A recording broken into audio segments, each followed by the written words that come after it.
few days, hasn't it? So much has been happening. Paimon didn't think the meetings would go on for so long, but everyone seemed pretty fired up, huh? Paimon thought they'd be at least a little frightened. Well, Fremine was, now that Paimon thinks about it, but everyone else just looked a little surprised. Well... It's hard to say. Paimon doesn't have any experience with this sort of thing. But with you around, Paimon sure will do great. After all, you're the most reliable person in the world, aren't you? Huh? Did you just pour some tea?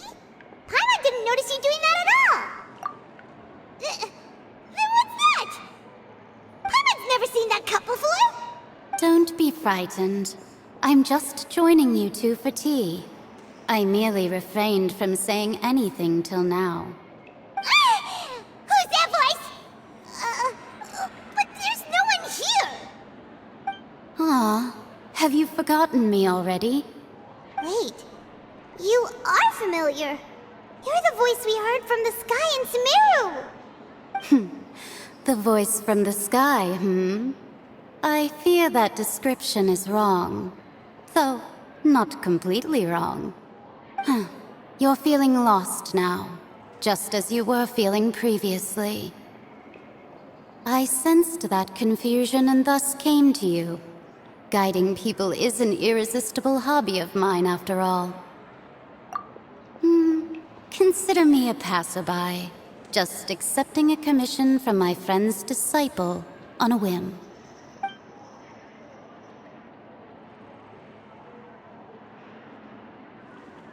The prophecy. Yes, what has been prophesied will be fulfilled. You may view such things as the history of the future. What? Then is there any way we can stop it? I believe you have witnessed a failed attempt with your own eyes. Can everything in Teyvat so easily be changed? So you've caught on. Just as prophecies are usually only the future as seen from the perspectives of the gods, could things be happening in hidden corners where the gods' gaze does not fall? Are the things that you shall see different from the fate that the gods perceive? What is she talking about? It all sounds really impressive and important and stuff, but it also sounds kinda scary. I believe that you understand, right? Some things are insignificant, but others you must reach out to change. Ultimately, fate shall serve as your only guide, no matter what will happen in Teyvat's future. All you need to do is to play your part.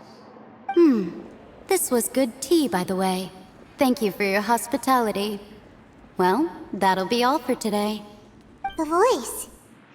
It's gone.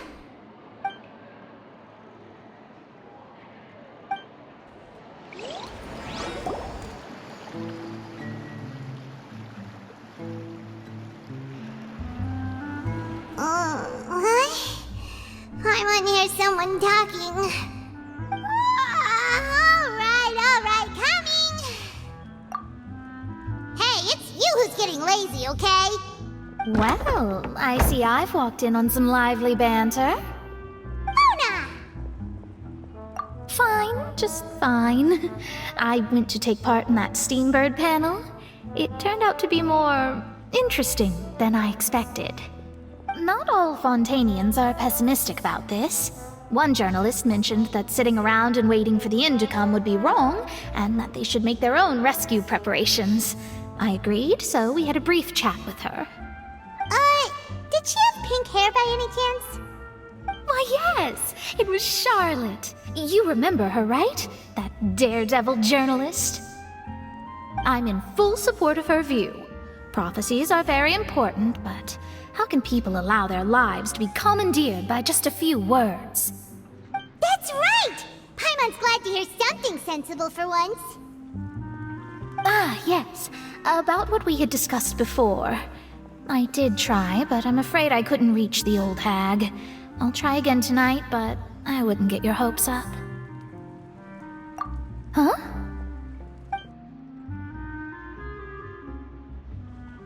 Goodness gracious. Are you serious? She said that even the god's gaze has blind spots. Pretty bold if you ask Paimon. Most people would believe the gods to be all-knowing, right? The Hexen Circle members are certainly anything but ordinary. As for the mage named N, the old hag has mentioned her a few times. She said that N's sense of direction is incredible, and that she loves guiding those who are lost. But I've never met her, and if she were still alive, she'd be... Well, suffice it to say that the hag's at least a few hundred now, and N's been around for longer than that. Whoa. The Hexen Circle sounds like a scary group. But they must really stay in shape to live so long. Their abilities alone are pretty terrifying. If she came to see you personally, then the problem you're facing must truly be of great importance. Well, it's not like Paimon could understand anything she said. Yes, she was quite cryptic, but I suspect she means that there is still a way to turn things around. She didn't say when or what that would be, though, so... Perhaps it is something that you cannot know right now.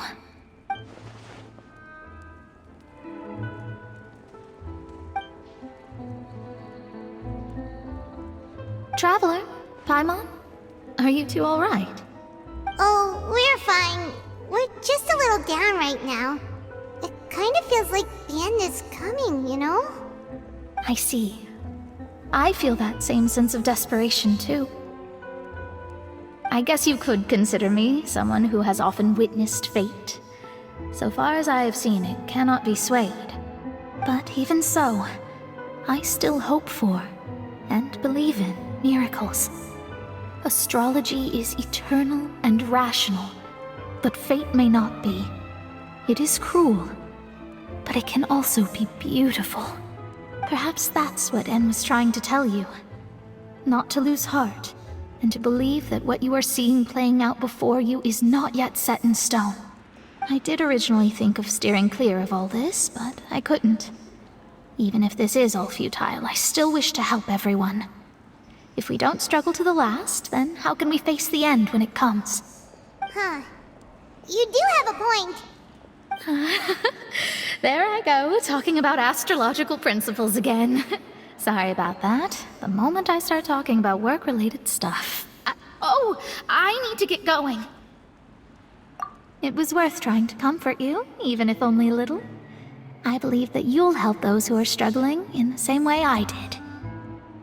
I suppose that might be why we always seem to meet by coincidence.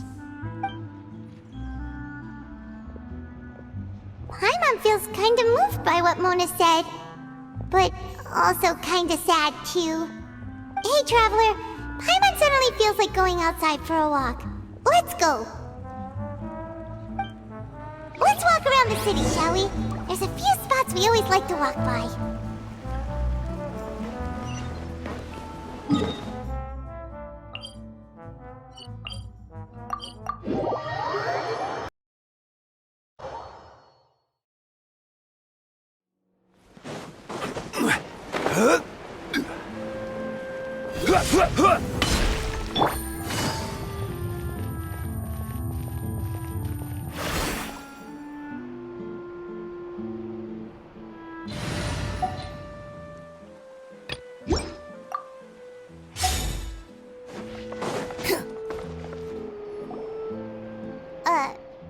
Huh? Our names are written in this newspaper. What's going on? Let Paimon see! The underwater stronghold, the Fortress of Meripede, has continued in its noble autonomy, but that does not mean that others cannot interact with it. My recent attempts to enter the fortress bore little fruit. Huh. Guess Charlotte still hasn't given up on that. Thus, did an Outlander friend become the focus of this report, a blind adventurer with their white fairy legends trailing in their wake. It is said that this mysterious traveler once visited the underwater fortress. So while the fortress's interior remains a mystery behind closed doors, do not fear, for the tales of the traveler contain surprises in spades. Journalist Charlotte's biggest scoop yet, the Traveler's Trail, World Walker. Huh. Charlotte took so many awesome photos of us and we never even noticed her. She hasn't been able to get a hold of anything at the fortress, so since we're easier to find, she's using us as the subject matter instead? Ugh, seriously? Well, fine. Those headlines and photos do look cool, so Paimon will forgive her this time.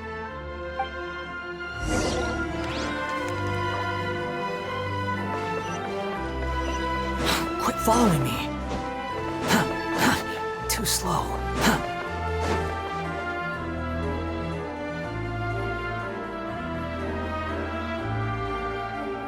We're here! Paimon's hungry. Should we go in and get something to eat?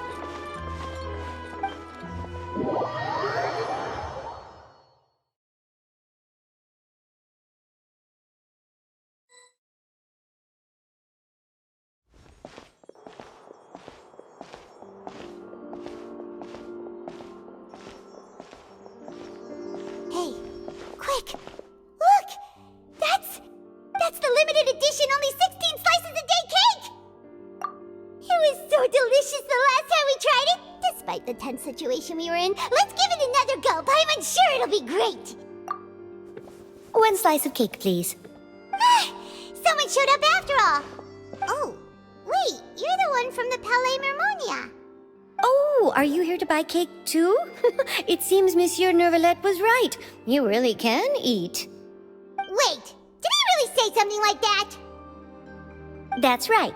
Even he has his own preferences when it comes to food. As for me, I love the cake and coffee here. Do you come here often? Usually every day. Every day? It's part of my daily schedule, apart from work. I shall have my cake and coffee.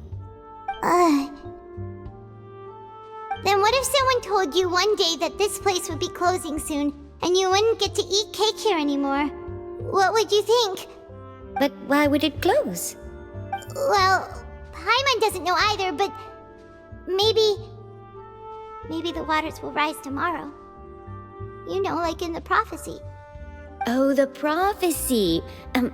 To be honest, I haven't paid much attention to that. No, still, even if there'd be no more cake tomorrow, that wouldn't keep me from having some today. No, it's the same for eating in general. You might not be able to eat tomorrow, but if you can do so today, then you should carry on. That's what people call living, you know. Huh. Don't be sad. Excuse me, could I have 2 more slices of cake to go? These 2 slices are for you. Sijuin said that this kind of expression you're making is what humans call being sad. Oh, you know Sijuin? I sure do. She was born before me, and she sometimes comes to the surface to teach us things about humans. She said that humans are creatures that are saddened easily, yes, and you can only lift their spirits by feeding them delicious food. So please try the cakes here. I've got something else to do, so I'll be going now. You two try to stay in a good mood after eating, all right? Bye.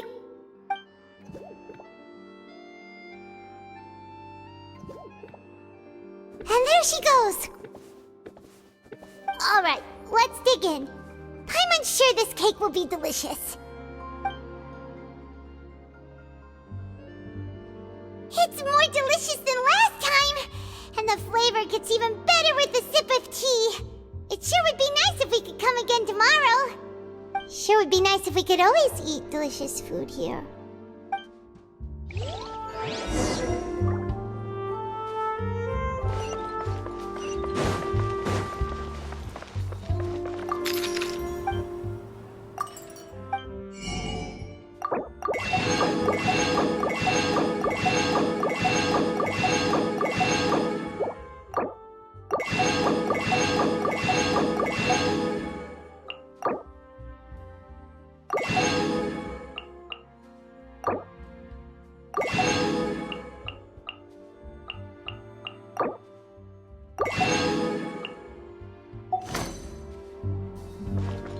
Quit following me.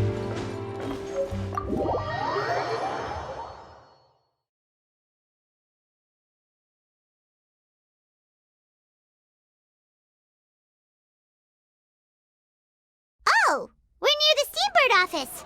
Let's go look for Charlotte and have a chat.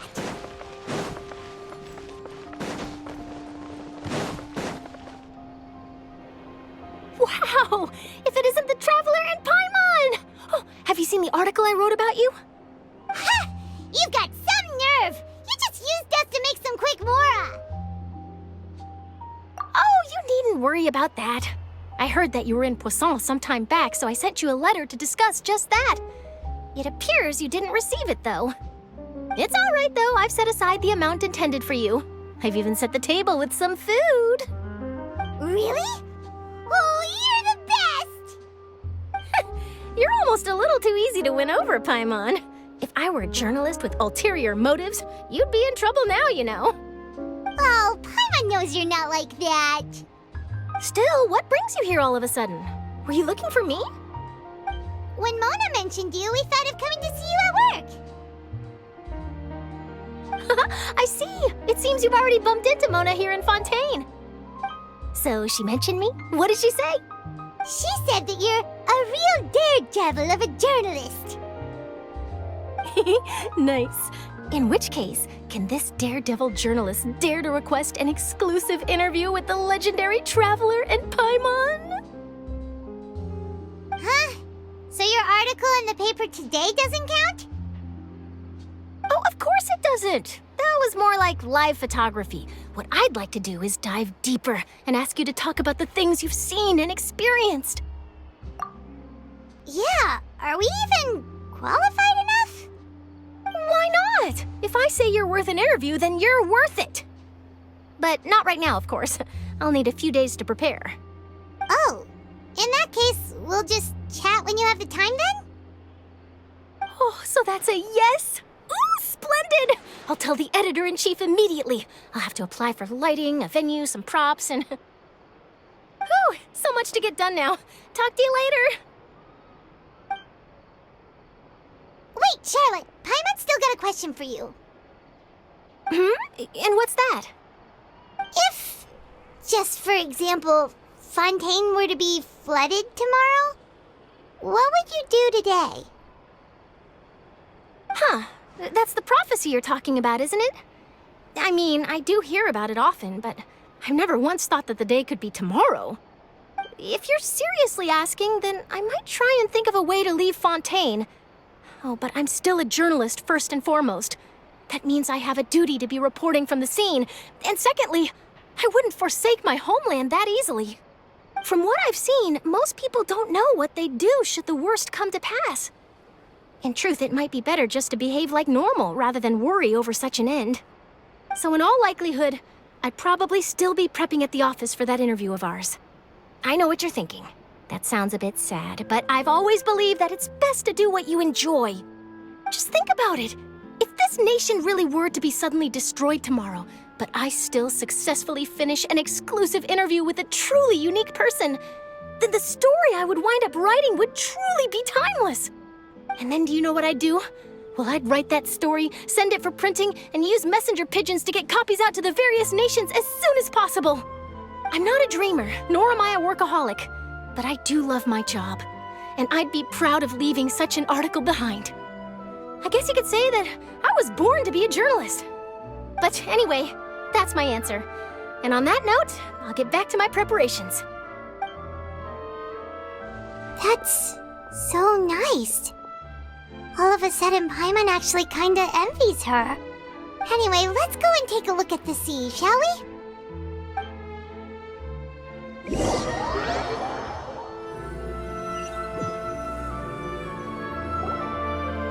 The sea breeze and scenery can be a pretty soothing combo, huh?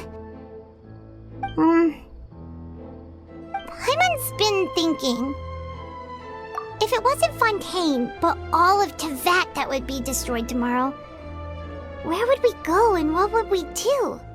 No, Paimon should ask, if you could choose, what would you like to do?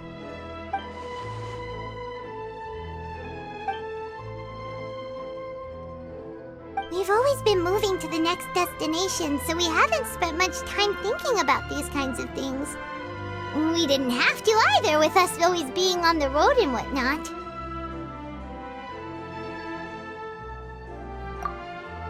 You mean, still traveling? Huh.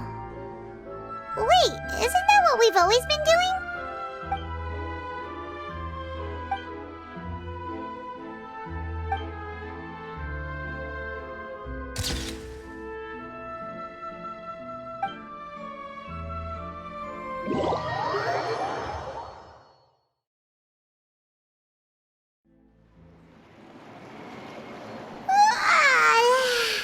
Feels like you'll grow mold if you stay here long enough. But it's still better than the Fortress of Mirapede, that's for sure. It's not only damp there, but salty too. Ah, so the two of you are still here. Wonderful. Oh, you're from the Palais Mermonia, aren't you? Yes, I'm Isadora. Monsieur Nervilette sent me to look for you two before. I heard that afterward you went to the Fortress of Meropide. Not at all. I'm well aware that you're friends of his. Actually, I'm here to pass along a message from him. Yes, inside the Opera House. The Maréchaussée Phantom has declared the incident a small-scale riot. A riot? Well, that said, I don't personally think it was that serious. Lady Farina was watching a performance at the Opera House, and while she was resting during an intermission, some other audience members suddenly started harassing her, loudly accusing her of doing nothing about the prophecy crisis. And before she could respond, others started to join in. The crowd continued to grow, and protests against the Hydro Archon started to break out. So people have started to put the blame on Farina. Guess they finally found an outlet for the pressure they've been under due to the prophecy. I agree. People will naturally rely on gods, as is customary. But the moment people feel threatened, gods are also the first to be blamed. So what happened after that? Is Farina okay? Seeing that the situation was spiraling out of control and that further argument was pointless, she claimed that she'd gotten tired of this and left in a hurry. The Maréchaussée Phantom had their hands full maintaining order and did not catch where Lady Farina had gone. Only when things had stabilized did we realize that she had gone missing. So, you mean she's still missing? That's right. The Maréchaussée has dispatched many people to search for her, but we don't have any leads yet. That said, I don't think there's much to worry about. She is a god after all. Even if she were to fall into the hands of rioters, what could ordinary people do to her? Good. Monsieur Nervilette sent me to tell you about the situation, but he didn't say anything else. Don't worry, this is more than enough to go on. Thanks for keeping us informed. Ah, is that so? Well, all right then. In that case, you two take care. I'll be heading back to the Palais now.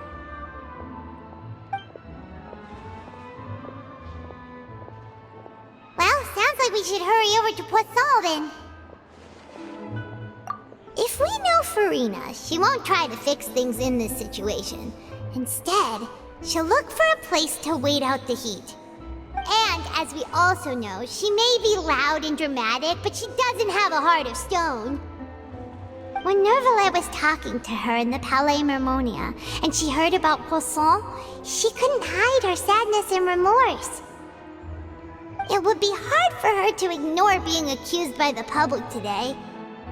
Paimon thinks Farina's probably taken the opportunity to slip away to Poisson and try to relieve the sense of guilt that she's feeling. Huh. Well, what do you think? Paimon knows the answer, of course, but Paimon can do the analysis to back it up, too. Cool, huh? In that case, there's not a moment to lose. Poisson, here we come!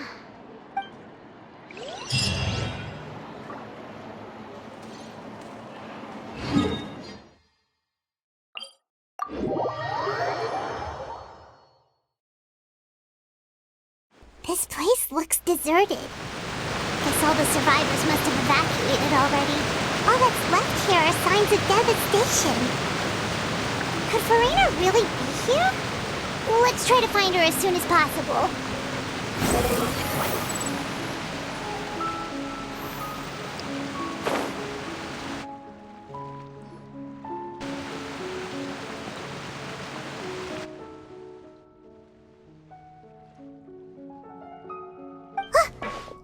Farina, right over there. She really is here all on her own.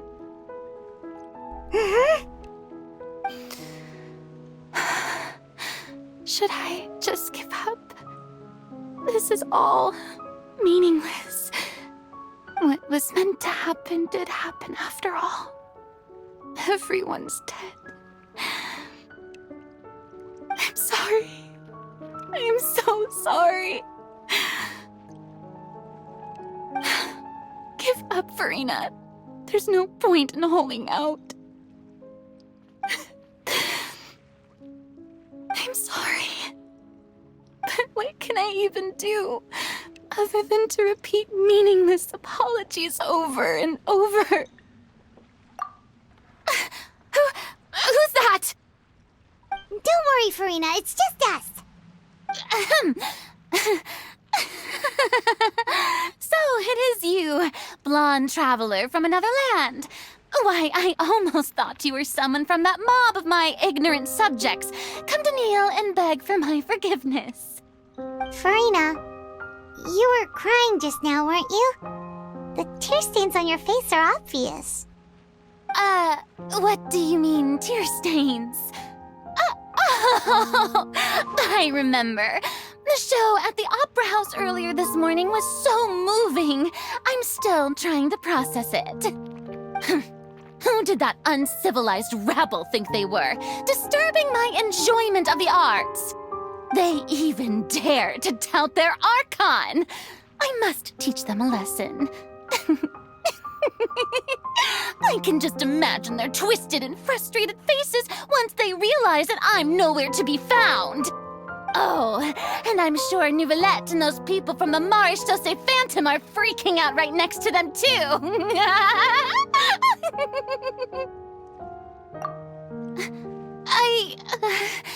Of course not. Hey, there she is! The Hydro Archon's over there! Quick, after her! Farina, those people seem to be after you. They are? They're just some rabid fans who want to cut the line because they haven't been able to meet me in person, aren't they? That's against the rules. I can't let them get their way. Farina just ran off. Quick, we have to catch up with her.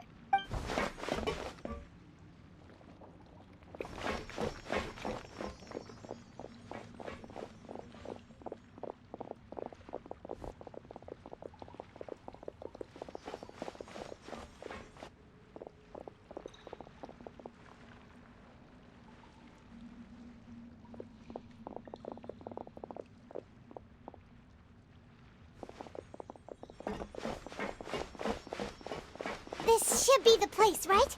Hey, Farina!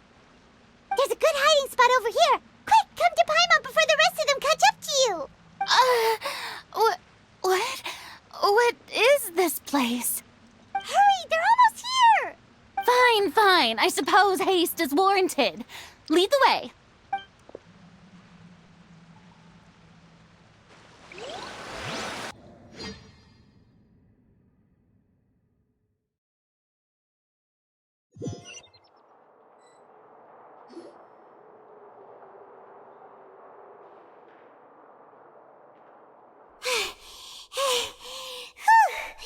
Paimon's exhausted.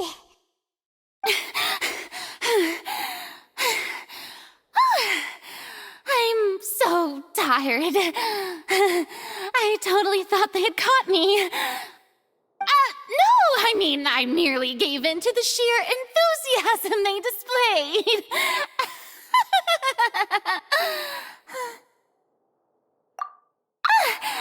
You're right. Yep, that's a good girl.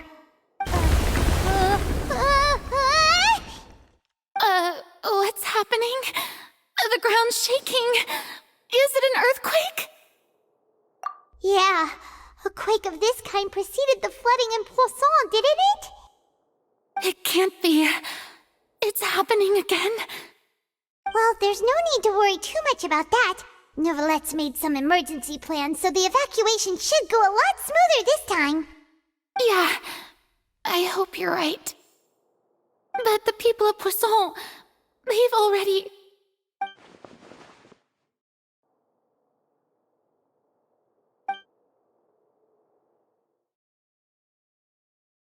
It's true. I've been investigating the prophecy for hundreds of years.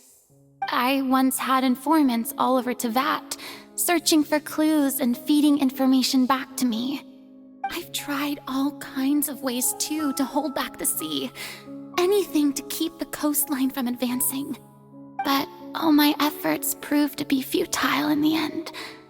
Really, the truth has been clear to me for a very long time. We cannot make an enemy of the divine.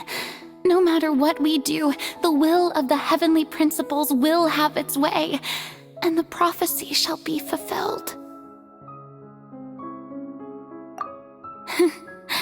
Give up. I do love the sound of that phrase. It would mean finally coming to terms with fate, but also for me to finally be free. Indeed, I've thought about giving up so many times, especially after we almost lost Poisson. Fate is really unreasonable, isn't it? It has no heart and obeys no rules. The prophecy has only just started to come true, and so many people have already lost their lives. But just now, it all became clear to me. I still don't have the right to come to terms with fate on behalf of everyone else. As long as the final moment hasn't come, it's still not too late. Don't worry. I will keep hope alive for everyone until the very end. Well, that's enough for now. I got the impulse to play the stricken maiden, but honestly, considering my rank and station, that wasn't a good fit at all. Don't take any of what I just said seriously. How could I possibly let Fontaine fall to the whims of trivial prophecy? Come on! Paimon could have sworn you were actually being honest just now.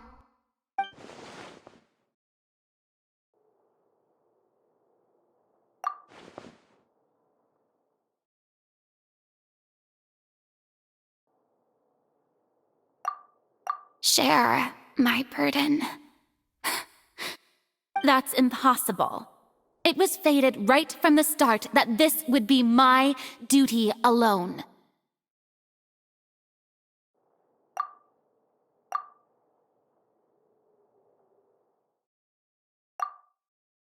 A witness.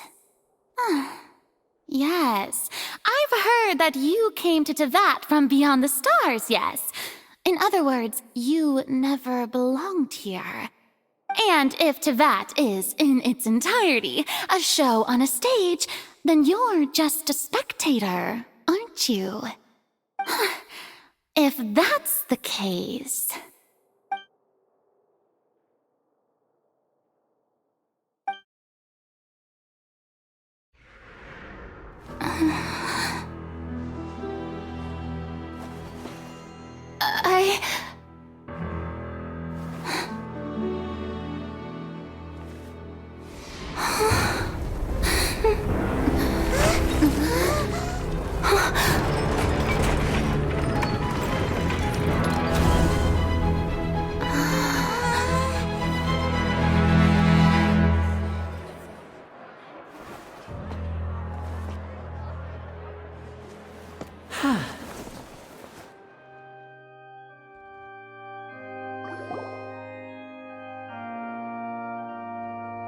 Ladies and gentlemen, this concludes my opening performance. Now, without further ado, we may proceed to the trial of our god.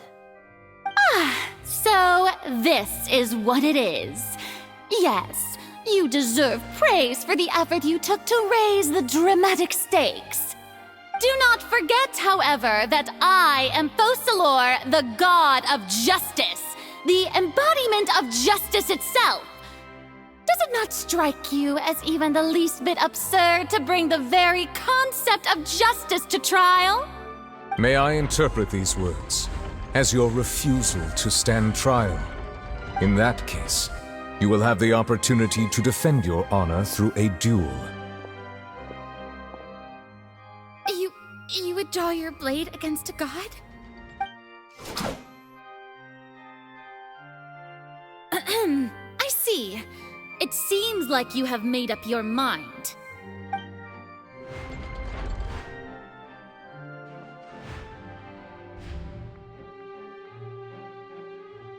Paimon can't believe it. She just surrendered. What the heck is going on? Did I just see an Archon surrender to a human? Wow, how utterly humiliating. Lady Farina, what is the meaning of this? Shh! It would seem that there has been a misunderstanding. To be clear, the raising of both hands is not always an indication of surrender. Looking for excuses again, huh? I raised my hands just now to indicate my acceptance of the trial. No duel shall be necessary. I will admit that I've been running away for a long time. I'm sorry, everyone. I was unable to protect the people of Poisson. It is my duty to stand trial for my crimes. You are not the only ones to be disappointed in me. I, too, am exceedingly disappointed in myself.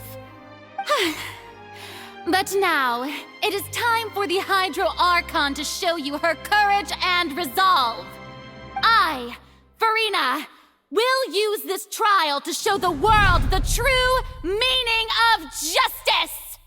This time, I will protect you. Applaud and rejoice!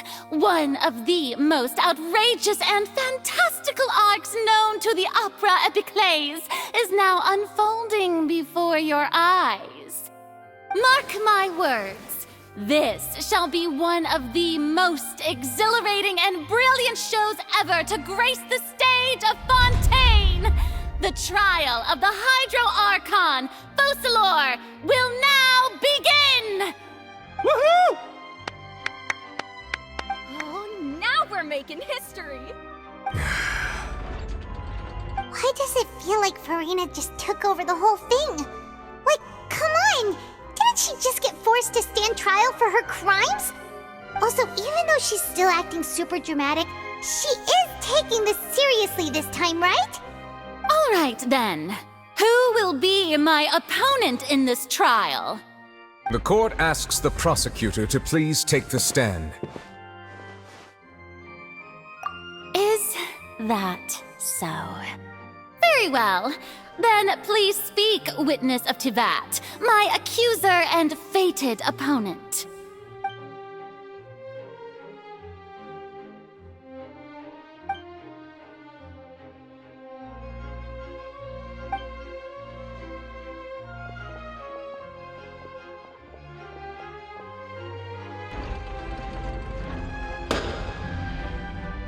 Also, please allow me to ask, as a final question before the trial begins. Just how much work did you do to force me onto this stage? Well, we did do a lot of prep after the meeting that day. I can go over the tasks assigned to the Spina di Rosula, since they were rather straightforward and easy. Navia, the president of the Spina di Rosula. Most of the people who participated in the disturbance this morning were my subordinates. They changed into plain clothes and came to the Opera House as regular audience members, waiting for the perfect opportunity to incite insurrection against you. The people's resentment against their Archon has been building as more and more of the prophecy is fulfilled. A spark was all we needed to turn smoldering anger into a flame. Moreover, according to our understanding and analysis of you, when something like that occurred, you would likely flee the scene and head to Poisson by yourself. So, we arranged for a second group to lie in wait there. So, you mean, the ones who scoured the settlement for me were also from the Spina? And their goal was to force you to step into the giant magic box so you may personally participate in the greatest magic performance in all of Fontainian history. That's right. That house was a magic box, rather than someone's residence. As the super ultimate version of the setup that I used when I first performed at the Opera Epiclese, the volume of the box was increased by a whole order of magnitude, and the distance it traversed was the entire gap between Poisson and Araneas. Its cargo, of course, was an Archon instead of a human. My thanks, Farina. Without your help, we could never have pulled off such an extraordinary performance. You're welcome? Of course, this performance was only made possible with Father's support. The House of the Hearth spent a massive amount of labor in Mora to pull this off. We had to select a location, construct the giant magic box, dig a tunnel, and open up a path through the water. It was a lot of work for all of us. So, in other words, the earthquake that we felt within the giant magic box was just a normal tremor from the transportation of the whole house? That's right. It wasn't a sign of another disaster to come. Then, I can guess Nervilette and Cloran's parts. You gathered a crowd, prepared a stage, and made sure that the champion duelist would be immediately ready for a fight.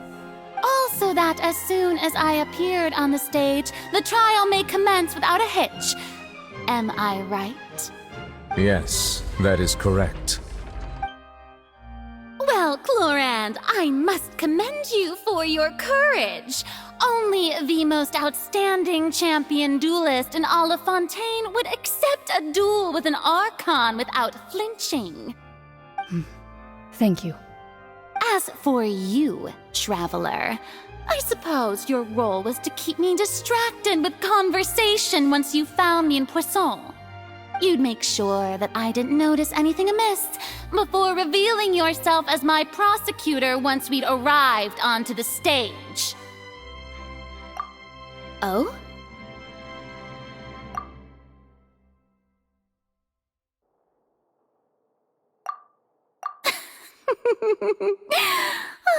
Is that so?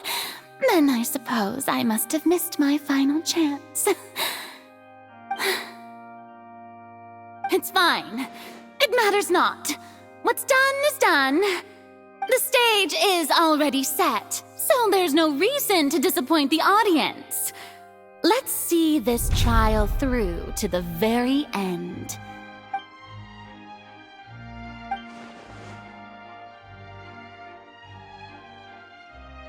Madam Prosecutor, please allow me to pass this along.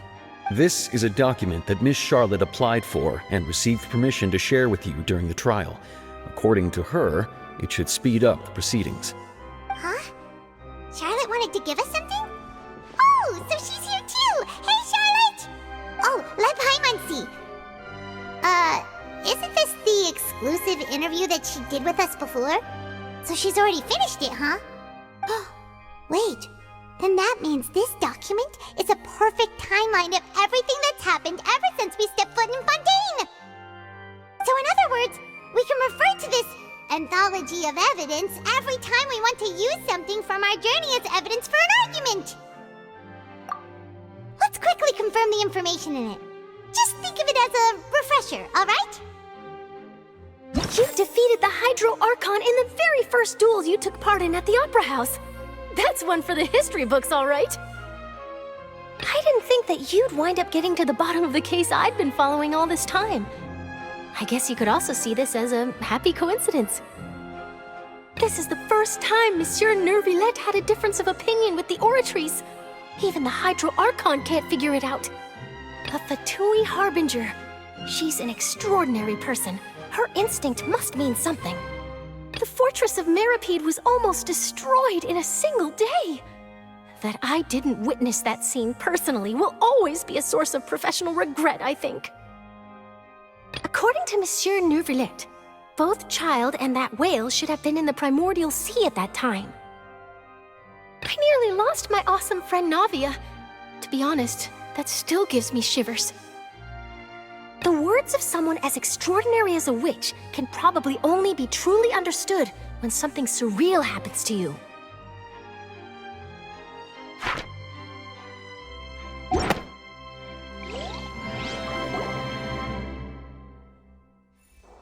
The prosecution and the defense are both in position. The trial shall now begin. Oh, come on, Nervylette. There's no need to repeat all the unimportant legalese. Just fast forward to the part where the prosecution lays out my offenses. As the defendant and the lead actress of this performance, I still haven't even been informed of my supposed guilt in all of this. Of course, it is only natural for humans to struggle to understand the actions of a god. However, you will need more than that to convict me of a crime. That's true, but my charge here is unrelated to your conduct as an Archon.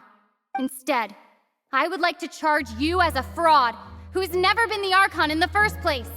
Wait, what was that? Lady Farina's a fraud? Hey, I came here thinking that we were going to try the Hydro Archon for forsaking her duty, but did I hear that right?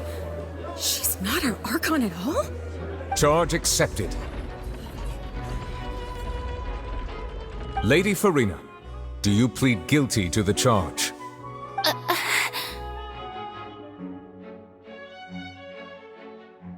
Lady Farina. I plead not guilty. How can I be guilty?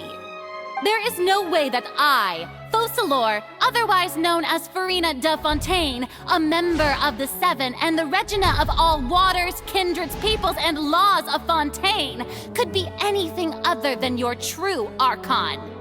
Yeah, even though Lady Farina can be rather eccentric, isn't it going too far to doubt her very identity? Yeah, I've never questioned her identity either. Sure, Lady Farina can be super irresponsible, but what grounds does that prosecutor have to make such a huge claim? I have cause to believe that common sense will prevail in this case. Many of the members of the audience have known me as the Hydro Archon ever since they were born. There would be no fooling their memory. See? Even the Oratrice has decided to show me its favor. Are you sure you want to commit to a charge that will never be upheld? If you wish to drop the case, I can promise you as the God of Justice that you will not have to face trial for making a false accusation. We will treat everything that's happened as a dramatic spectacle and move on with our lives. What do you say to that? Huh. An argument with near impossible odds, huh? We have to not only refute Farina's claims, but also overturn the long-held beliefs of the people. Well, I tried to give you the chance to surrender. If you must persist, then let me ask. If you believe I'm not the Archon, then what manner of being do you think I am? And if I was not the Archon, then how did I manage to live for over 500 years?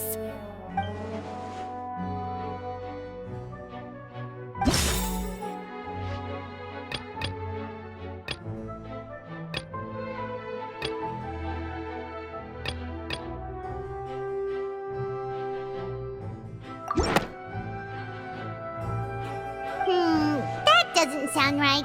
Paimon doesn't think this clue can be used as compelling evidence to build our case.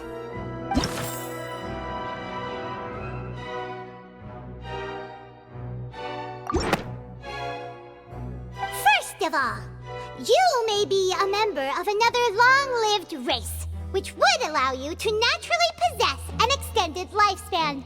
And second of all, even if that wasn't the case, there could be other ways to extend your life. Who gave you that idea? Was it the knave? You'd sink so low as to use a harbinger's words against me. A curse? I once thought it possible that the aura of an Archon might naturally resemble a type of curse. But in light of this claim, perhaps what I sensed was not your divinity, but a curse after all. You sensed it too, huh, Nervylette? Lady Farina is actually a human? Well, it is true that it's extremely difficult to tell humans and gods apart just by looking at them. It's not impossible.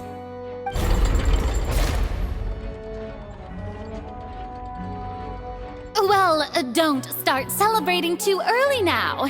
Even if I have been carrying a curse like you said, how does that prove that I am merely a human being?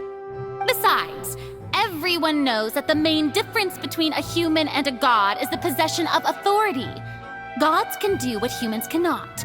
That's why they're worshipped as gods.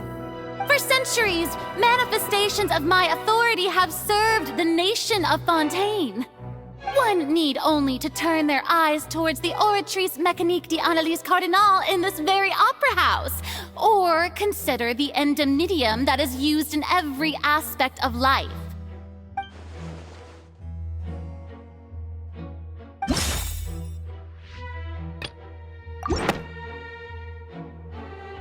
You tried to reference the Oratrice. But weren't you as confused as all the rest of us when the Oratrice declared Child to be guilty without any proof?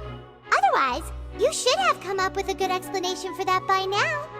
Didn't I make myself clear at the time? The decisions of the gods are naturally difficult for humans to comprehend. There is no need to provide an explanation. Lady Farina, I believe a reminder of your current circumstances is in order. While the court is in session, the principles of justice and the law must come before all else. While you are an Archon, you are also first and foremost the defendant in this trial. You will prove yourself unable to defend against the prosecution's charges if you continue to withhold vital information against the rules of the court. I never thought you'd use that kind of rhetoric against me. That was no trick of rhetoric, Lady Farina. I've merely reiterated the rules of the court. Rules that all should respect and follow. So, you neither knew why Child was declared guilty, nor did you understand the structure and operations of the Oratrice. Instead of having been created by you, the manifestations of authority you mentioned have been made by the real Hydro Archon, haven't they? The real Hydro Archon? Well, now you're really losing me. It is true that I did not know why the Oratrice gave out a guilty verdict that day. But the Oratrice handed out that verdict unilaterally, and it has been operating independently ever since it was first created. You can't argue that just because a divine creation is flawed, that the god behind it must also be no god at all. She's still throwing out all kinds of excuses. Seems like she's confident that we won't be able to produce proof that she has no power over the Oratrice. My power as an Archon. There are many ordinary citizens in the audience. How can I just carelessly demonstrate the formidable power of an Archon? If that poses a concern, I'm prepared to extend my protection to the audience. You don't need to go that far.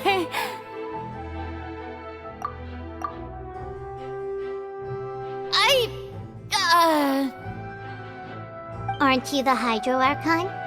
Or is it that you can't even wield the power of Hydro, much less the authority of a god? Indemnitium! Yes! It's all because of Indemnitium!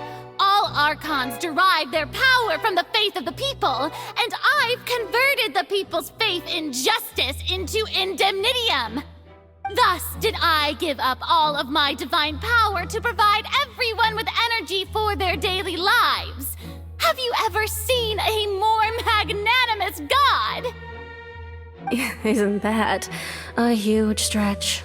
Yeah, no matter how generous an Archon can be, how could they give up all their power? Can a god with no power even still be called a god? It seems like nobody's buying Farina's excuse. Hey, come now, everyone. Please don't stare at me as if I was a liar. I'm still the same Farina you knew, right? The one that you loved. Shouldn't you want to believe in me? Please, you've got to believe me. If what the prosecutor said is true, she really has committed a grave offense. Did she deceive all of us? And all All of our parents and grandparents too? And all of our ancestors? Ever since they were born?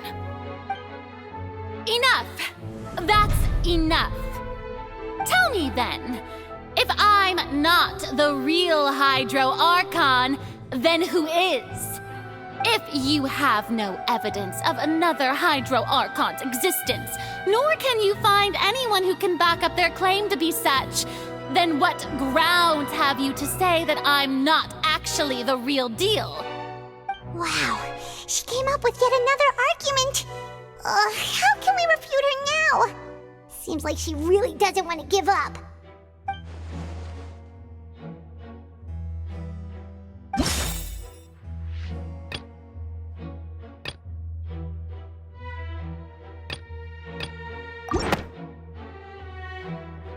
That doesn't sound right. Paimon doesn't think this clue can be used as compelling evidence to build our case.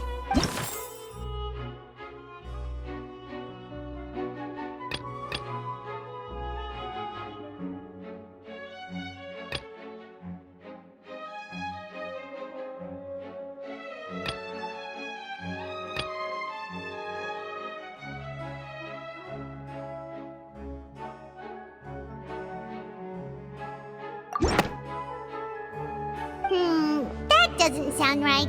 Paimon doesn't think this clue can be used as compelling evidence to build our case.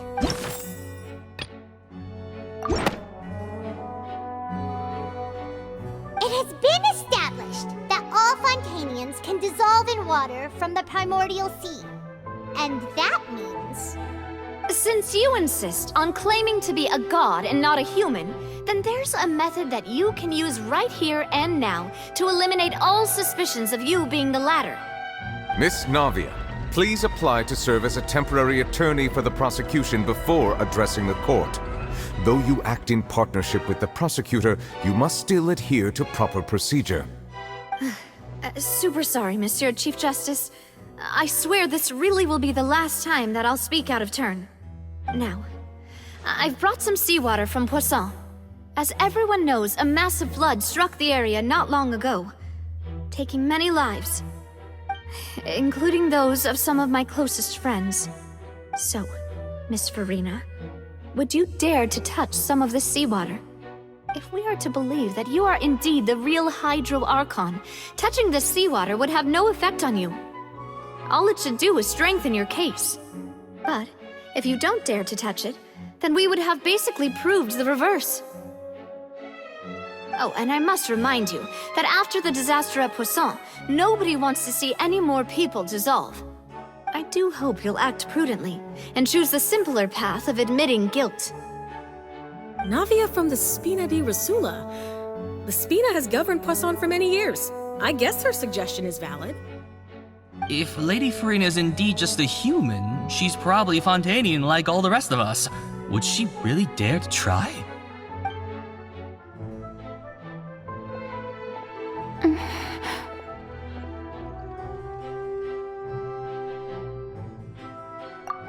Lady Farina, this test has been unilaterally proposed by the prosecution. As it falls outside the realm of standard court proceedings, you possess the right to decline participation. Well, of course he had to tell her that. But refusing to participate is basically the same as a confession of guilt. She's just staring at the water without saying a single word. It really does seem like she's quite terrified of it. That could only mean... What's going on? Is she really planning to... That's not what we thought she would... Due to the inherent risk of the test, Lady Farina, you may... What? Hey!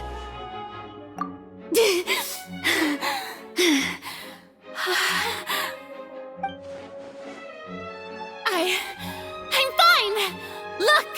Look at me, everyone! My hand is still here! I haven't been dissolved! Will you believe me now? I really am your Archon! I'm nothing like a normal human who would fall apart as soon as they touch this water! Really, was this not the most obvious thing in the world? Miss Siegewing, If you're present, Miss Siegwin, please come forward and attend to the defendant. Siegwin? Don't be nervous. It'll just take a few seconds. Let me see. That should be enough. Please announce the results of your evaluation to the court, Miss Siegwin. As everyone doubtlessly saw, Miss Farina was displaying symptoms of hyperventilation and flushed skin. These indicate that she was experiencing the adverse effects of exposure to primordial seawater. The extent to which she was affected is the same as other humans when exposed to primordial seawater of a similar concentration. Thank you, Miss Siegwin.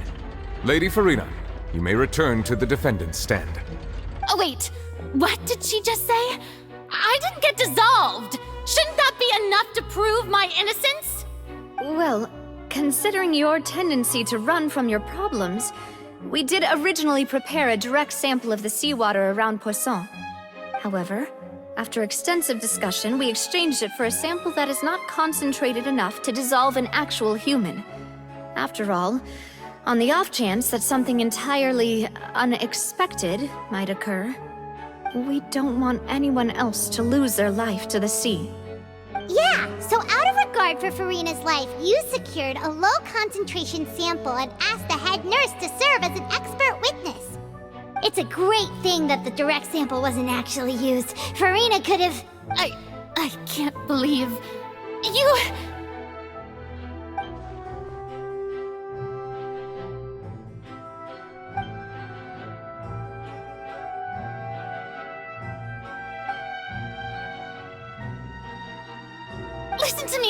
Listen to me, everyone! Please don't give me such cold and disdainful looks! What happened just now didn't prove a single thing! Think about it! How can you conclusively prove that an Archon can't also be affected by the primordial seawater? Also, if I was really just a human, why would I dare to just put my hand in that kind of water?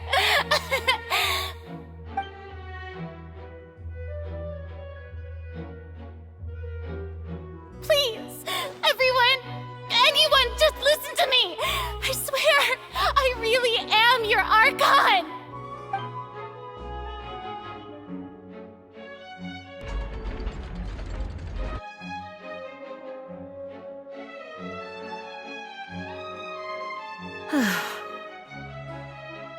I don't think anything she says at this point will sway anyone. The odds are just too stacked against her now. With all the things that have been said, Paimon doesn't think there's any way left for Farina to win. I believe the time for arguments and presentation of evidence has come to an end. If there are no objections, we will move on to the final judgment.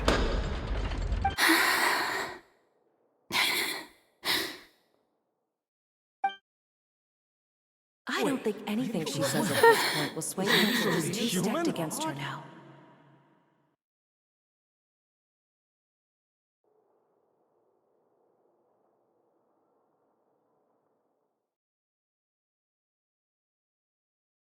In my capacity as Chief Justice, I shall now render judgment on Farina's misrepresentation of herself as the Archon of Fontaine.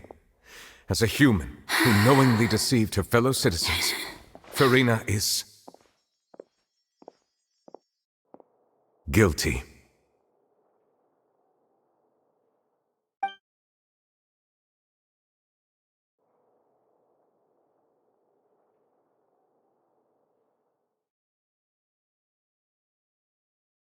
We shall now turn to the Oratrice Mécanique d'Analyse Cardinale to render the final verdict on the charges.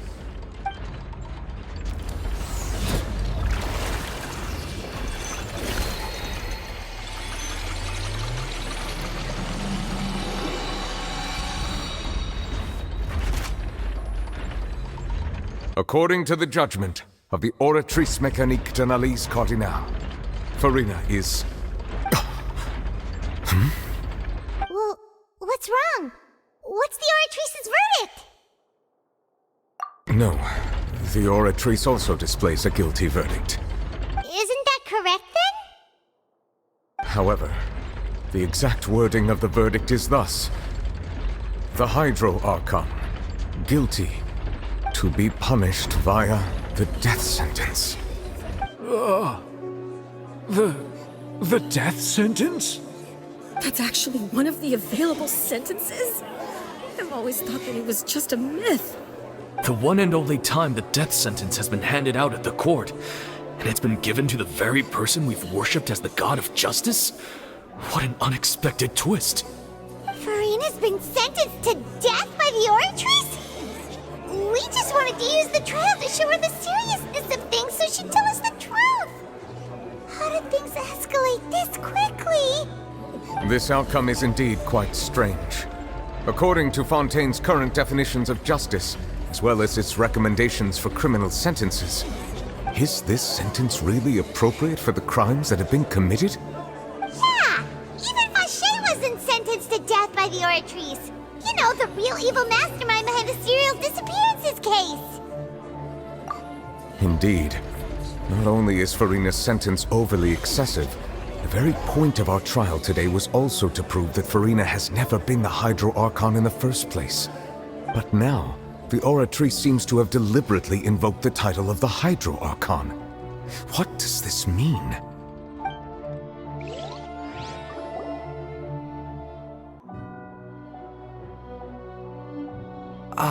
Excuse me, if I may interrupt.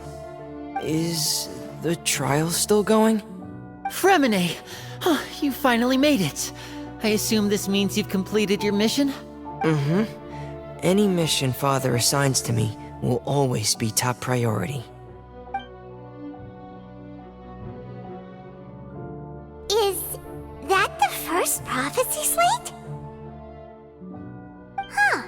So the knave privately arranged for Fremine to try and find the missing slate. I looked everywhere and finally found it at the bottom of the sea. It took me a long time to get around some dangerous stretches of water. But has the trial already concluded? Then doesn't that mean I've come too late? Oh no. Father will be disappointed in me. Thank you for your hard work, Mr. Fremine. Please allow me to review the record left on the slate. Traveler, I believe that you have already seen the other existing slates, and would like you to come here and confirm their contents. Huh?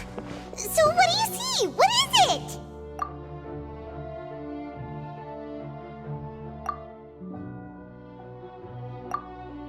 I believe I've now made sense of the Hydro Archon's crime. It has to do with Fontaine's lost history. Huh? Isn't the Hydro Archon just guilty of deceiving her people? Oh, wait, no, that's Farina, and we've already proven that she's not the Hydro Archon. So when you say Hydro Archon, do you mean the real Hydro Archon we've been kinda talking about? In truth, everything that you've encountered in Fontaine up until this point can be traced back to the contents of these stone slates. However, I'm uncertain as to how much sense they currently make to you. Okay, let's try to recall the contents of the other 3 stone slates. Paimon will do her best to help you remember.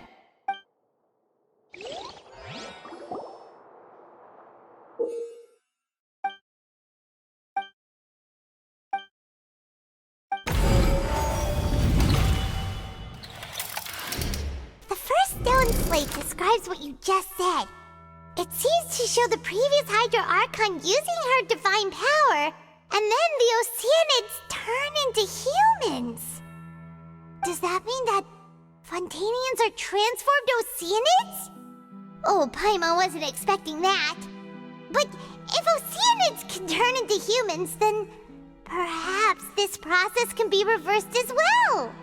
The second stone slate shows Celestia floating in the sky, and the Hydro Archon and her people worshipping it together. But the heavens still brought judgment down upon them. This must be the point when the Hydro Archon and the Fontainians were branded with their original sin. Does this mean that the original sin and the Hydro Archon sin are the same thing? The third slate shows the Hydro Archon sinking into the sea surrounded by many people. Paimon, didn't we also watch that happen to someone else? Well, the fourth slate is the prophecy the Fontainians have been talking about. People dissolving into the sea, the Hydro Archon crying on her throne, and so on. We didn't believe that such a crazy disaster could happen at first, did we? But after that incident, it was just a question of when and not if.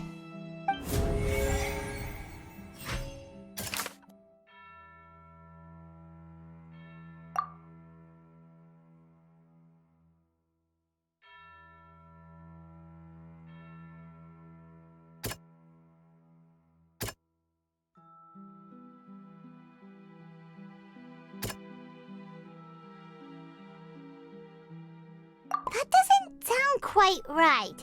Let's think about this some more.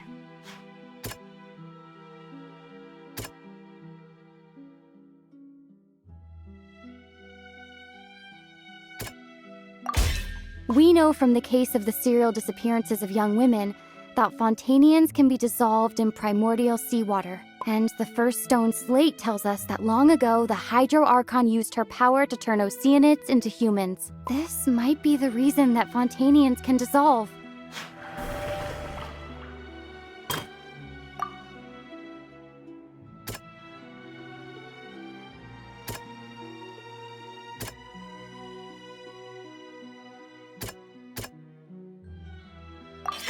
Perhaps what is about to take place has all happened before. The true sin of the Hydro Archon that Nervilette mentioned, and the original sin cast down on the people of Fontaine by Celestia as recorded on the stone slates.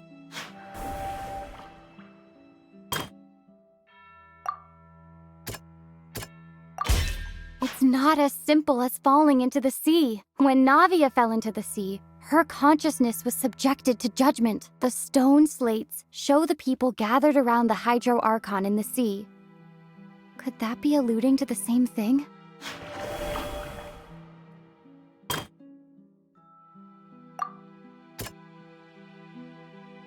doesn't sound quite right. That doesn't sound quite right.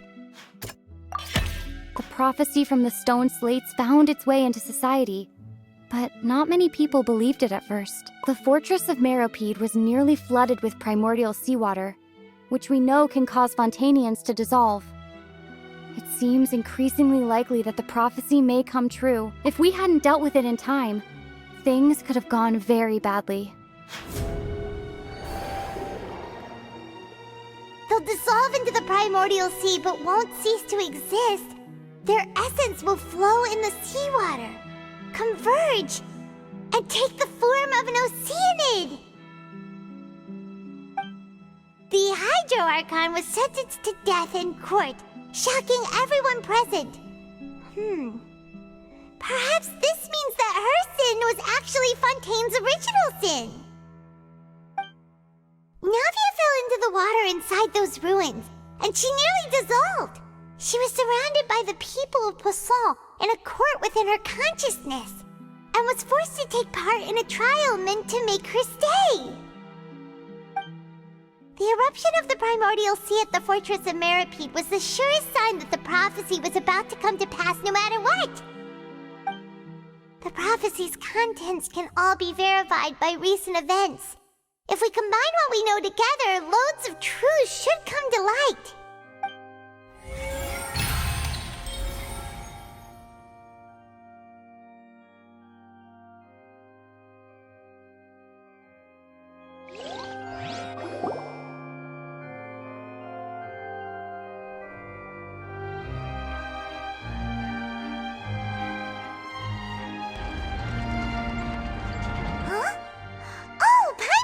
Now, so that's how you can make sense of it. But then it feels like we're going to have to share some truly shocking revelations. Let's hear them. Incredible. Linny, did you hear that? We're not real humans. All Fontainians were originally created by the late previous Hydro Archon, with Oceanids as their basis. The evidence for that can be found in how only Fontainians could dissolve in primordial seawater, and how all the girls Vache dissolved were also turned into Oceanids. Oh, and according to Navia, when she was about to get dissolved, she also saw everyone gathered around for a trial. All of them in the shape of Oceanids. Indeed. Yeah, and it follows from the content of the first slate that she probably angered Celestia by creating humans without prior permission. That could also explain why the Oratrice judged the Hydro Archon to be guilty. It's to account for that ancient sin. The Hydro Archon's true sin was creating us? And yet, after many hundreds of years, the Hydro Archon's creations have turned around to try to judge the Archon within the Opera Epiclese. The twists of history are often the most unexpected of all. Yeah, isn't the image here just like when Navia fell into the sea? So wouldn't it be trying to show the image of the Hydro Archon also falling into the sea once the prophecy has been fulfilled in the fourth slate? In the end, the people will all be dissolved into the waters, and only the Hydro Archon will remain weeping on her throne. Only then will the sins of the people of Fontaine be washed away. Did Paimon get all that right? You've made some keen deductions. I must say, given how much you still don't know, it is impressive that you've already managed to connect so many pieces of the truth.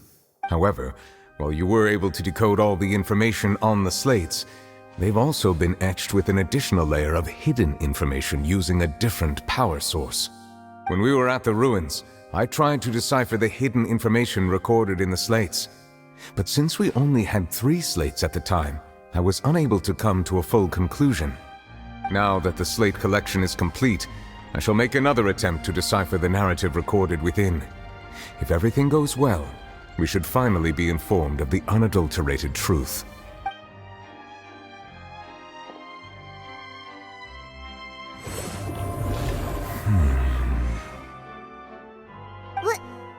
Well?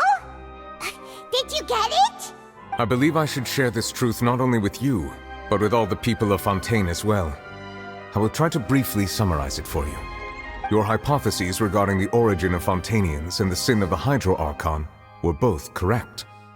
In the Fontaine of old, the previous Hydro Archon sensed the yearning of her Oceanid familiars for life on land. The Oceanids were enamored with the beauty and romanticism of human beings, and wishing to have those experiences for themselves, expressed to the Hydro Archon their desire to become of a similar kind. However, even though water as an element is intricately linked with the power of life, the Hydro Archon, as one of the 7, did not possess the authority to create a new form of human life. Not one to give in, she eventually found a way to create permanent humanoid bodies for her familiars by appropriating the power of this planet's primordial sea. She poured primordial seawater into the Oceanids' blood vessels, creating humanoid mimics in the process.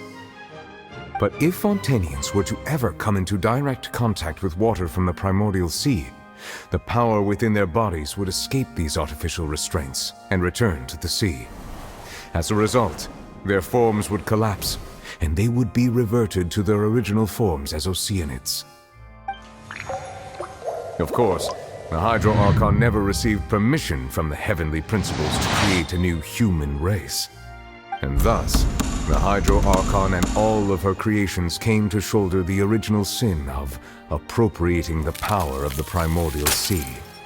That is the true history of how the people of Fontaine first came into being. So we were all Oceanids before we turned into human beings? That's way too much information for me. I think I'm just going to pretend that I never heard a single thing. Wait, but if that's the truth, we can't let the Hydro Archon be sentenced to death. After all, her only sin was creating us. This really might be too much information for your regular Fontainian, but it does answer a lot of our questions. Alas, your hypothesis regarding the 3rd and 4th stone slates was inaccurate. The slates' respective positions are, in fact, correct. A key point of the visual on the 3rd slate is how all the individuals depicted in the water are humans rather than Oceanids. They have not been dissolved, which implies that the water depicted in this slate is not water from the primordial sea. The nation of Fontaine is the nation of Hydro, as well as the nation of Trials and Justice. Instead of being the literal element, the water in the scene symbolizes judgment and justice. You may also recall Navia's experience. When she fell into the sea, her consciousness was surrounded by that of many others who intended to hold a trial to determine her fate. Therefore, the meaning of the third slate is that the people of Fontaine shall try the Hydro Archon at the Court of Justice. Yes, it refers to our present situation. I think I'm following now. So, what you're saying is, even though we decided to put on this trial to avoid fulfilling the prophecy, in truth, everything we've done has happened exactly as the prophecy foretold. So now, it seems, we're the ones making sure it comes true. What should we do? Huh. No matter what, the prophecy will be fulfilled. Is this what it feels like to be a prisoner of fate? If that's the case, does that mean the scene in the fourth slate will also be fulfilled soon? Traveler, I would like to point out another small fallacy in your deductions. About the fourth slate, you probably thought that the eruption of primordial seawater beneath the fortress of Meripede served as the surest sign that the prophecy was about to come to pass, yes? However, I believe that rather than being a sure sign, that eruption could in fact only be a small warning of something far worse to come. As for the root cause of the catastrophe, I believe you've already encountered it once before.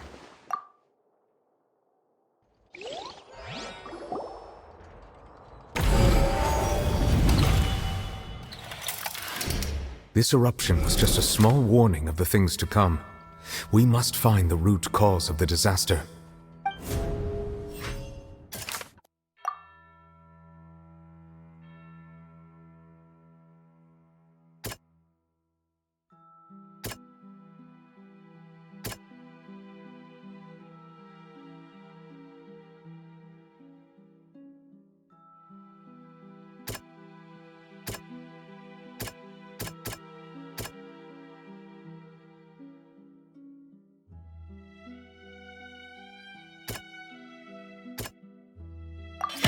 It was both dream and reality. If we're talking about a true culprit, that could only be that thing inside the primordial sea, right? The truth, the original sin, the trial, and the root cause of the disaster.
That was way too close! How did that thing just burst into the opera house? Wait, So we've met it at last. I understand very well why it has chosen to make an appearance here. That whale does not belong to Tevat. It is a monster that has traversed the stars, weeping all the while. It has been greedily consuming the energy from the planet's primordial sea, using it to grow. That is the main cause for the rising sea levels. And once it has finished consuming all of the energy contained within the sea, its next step will be... You said that when the Hydro Archon first created Fontainians out of Oceanids, she filled their blood vessels with primordial seawater. Precisely. That whale finds the blood of Fontainians nigh impossible to resist. Therefore, when it left the primordial sea, it decided to make its next stop a packed opera house full of food. Food in the form of Fontainians. We just barely managed to push it back, right? In that case, won't it come back to target the people again once it's managed to recover its strength? That is correct. Indeed, it is more accurate to say that we should thank that Harbinger for buying us some time. Without him, the whale would have likely come onto land far sooner. From the way he looked, he must have been fighting the creature for quite a long time. That battle maniac. We've always known that he had a special connection with that whale, but we definitely didn't expect it to help us out like this. Anyway, now that we know that this whale is the actual cause of the disaster recorded in the prophecy, all we need to do to stop the prophecy would be to find a way to beat it up, right? It is too late. It had already absorbed too much of the primordial sea's energy before we could notice it. At this point, it has become practically integrated with the sea itself. Even if the entirety of Tevat were to be destroyed, it could still survive and swim off towards some other world. That's not something I will accept. We've already done everything we can, and we even found the true culprit. We've come so far. You can't just tell me that the last hurdle is some impossible foe. That's just not fair. Indeed, that's not how a grand performance should end. I'll fight it to the end, no matter what. So the prophecy will be fulfilled no matter what, huh?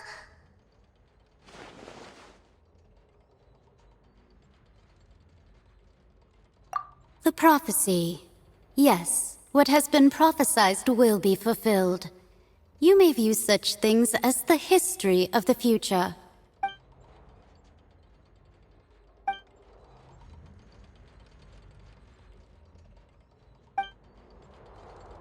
Just as prophecies are usually only the future as seen from the perspectives of the gods, could things be happening in hidden corners where the gods' gaze does not fall? Ultimately, fate shall serve as your only guide, no matter what will happen in Tevat's future. All you need to do is to play your part.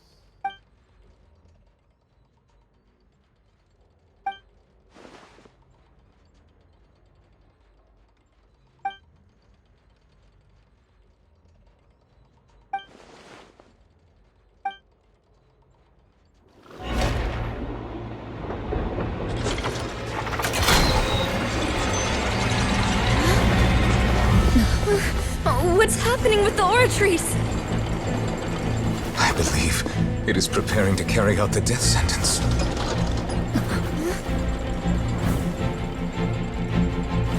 Farina!